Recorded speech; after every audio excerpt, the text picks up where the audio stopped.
Just got done filling up the Toyota Tacoma, the new one, the 2024. Gas, 258.9 a gallon. Not too bad. And I'm getting 17.6 miles per gallon, right in that range. So there have been a few weird things that have happened with my Tacoma. I guess it's time to dump it, right?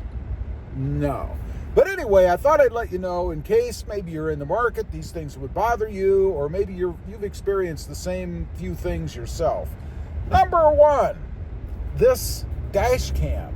I don't know if every Tacoma comes with a dash cam or not. Mine did. I didn't spec it out or ask for it, but it's weird. The other day, I pulled up to my garage. The garage door was shut, and all of a sudden, I start hearing this high-pitched, beeping sound. And I had no idea what it was, man. I'm looking all over the place. I'm looking at the gauge cluster, the infotainment screen. I even restarted and turned off the truck. And then I figured out it was the dash cam. I think it thought maybe I was too close to something. There was going to be an accident and it started recording. I don't really know. To be honest, I need to do a little more education, I guess, on how the thing works. Today, just a few minutes ago, I took a pretty good dip turning into a parking lot or something, and it jarred the truck a little bit, and I got the same thing. A couple of beeps, high-pitched beeps, and I'm like, what in the hell is... And then I remembered, it's the dash cam. Again, it was jarring enough, I guess, that the dash cam thought I had gotten in an accident or I was having some kind of a problem. I don't know. It was just really kind of odd. Next up, the truck every once in a while when you're sitting at like a stop sign or a stoplight just idling will almost seem like it's missing, like it misses a beat. It reminds me of the old days when cars would miss, right? You'd be sitting somewhere, they'd be running nice and smooth, and all of a sudden, and then they'd continue, and then I get that feeling in the new Tacoma. I don't know what it is. I almost think it's something kicking on, like maybe a cooling fan or something like that, and it's taken a little bit of power away from the system, the engine, and that's causing it to feel like it's missing. It's really just kind of odd. Very strange. I do think that it's inherent to the truck. I don't think I have any problem, but it's really weird when it happens to you the first time. Next up, the tailgate.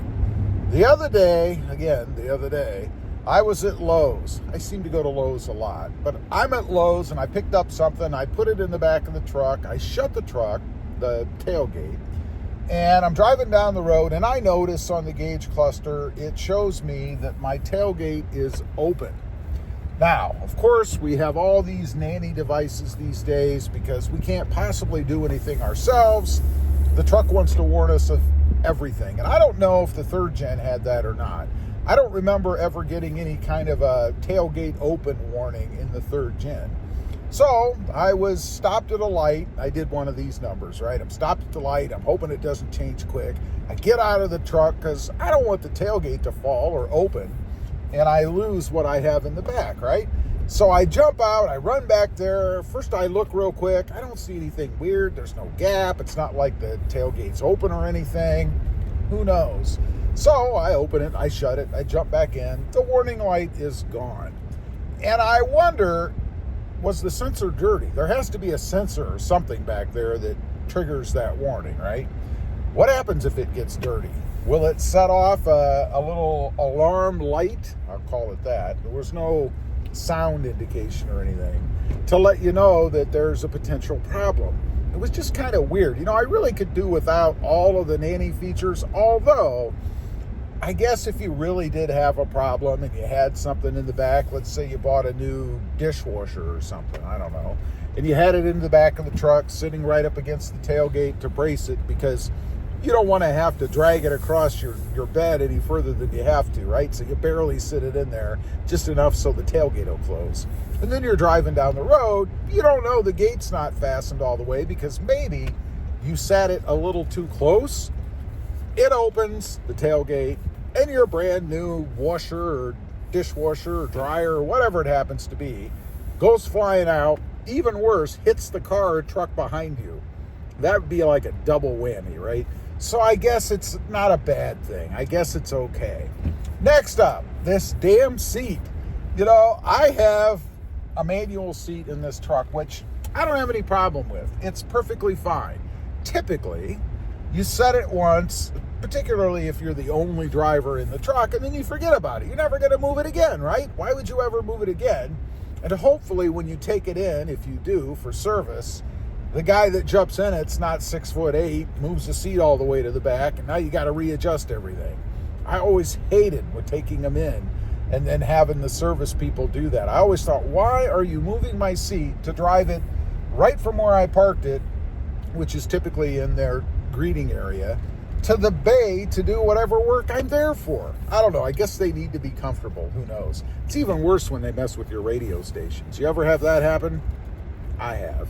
So anyway, the seat, it's a bad design in my opinion. It's set up in such a way that when you get in and out of the truck, your rear end drags across the lever, or pushes on the lever is probably a better word, that lowers the seat. So I'm guaranteed that at least twice every time I take the truck out, I'm going to lower the seat. Today, when I first jumped in and I did a mod on the truck, so I was jumping in and out doing things, I actually had to pump it 6 times. Now, I know some of you might not think that's a problem, but I didn't want to pump it 6 times, right? I wanted to just get in and go, but 6 times I had to pump the seat to get it back where it was. I guess I must have gotten in and out 3 times. It's crazy to me. And what the problem is they have the lever too far up on the seat. It could be further down. You know, my wife's Jeep has the same setup. It has one of those levers that you pump either up or down to lower or raise the seat, but hers is set down further on the side of the seat so that when you get in and out, you don't scoot your rear end across that thing and change the height of the seat. I don't know. It's kind of a drag. I'm going to give you one more kind of a bonus weird thing about the truck, and that is the glove box. If you saw one of my earlier videos, you know I had some noise. The damn thing made a rattle because, in my opinion, the 2 little prongs, which are spring-loaded on each side, aren't long enough. There's a little bit of play in them before they really start to take hold or contact.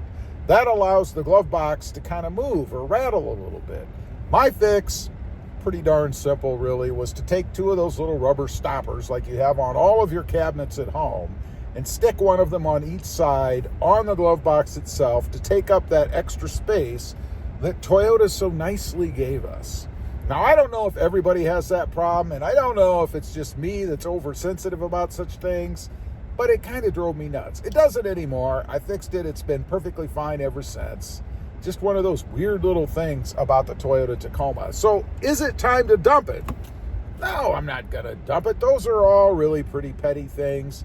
Little quirks. We'll call them quirks about the 2024 Tacoma. Leave a comment. If you've got one, a new Tacoma, have you noticed any quirks about it?